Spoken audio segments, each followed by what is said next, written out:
फैज़ अहमद फैज़ साहब अपने रकीब से मुखातिब होते हुए कहते हैं, आके वाबस्ता है उस हुस्न की यादें तुझसे जिसने इस दिल को परी खाना बना रखा था, जिसकी उल्फत में भुला रखी थी दुनिया हमने, दहर को दहर का अफसाना बना रखा था।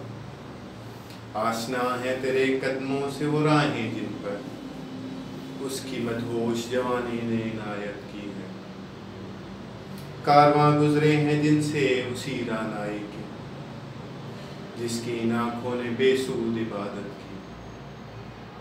तुझसे खेली हैं वो महबूब हवाएं जिनमें उसके मलबूस की अफसुरदा महक बाकी। तुझ पे भी बिखरा है उस बहते हुए बाम का नूर, जिनकी इन आँखों ने बेसूद इबादत की। तूने देखी है वो पेशानी और रुखसार वो होंठ, जिंदगी जिनके तसव्वुर में लुटा दी हमने। तुझ पे उठी है वो खोई हुई साहिरा, तुझको मालूम है क्यों उम्र गंवा दी हमने। हम पे मुश्तरका है एहसान गमे उल्फत के, इतने एहसान के गिनवाऊं तो गिनवा न सकूं। हमने इस इश्क में क्या खोया क्या सीखा, जिस तेरे और को समझाऊं तो समझा न सकूं। Thank you.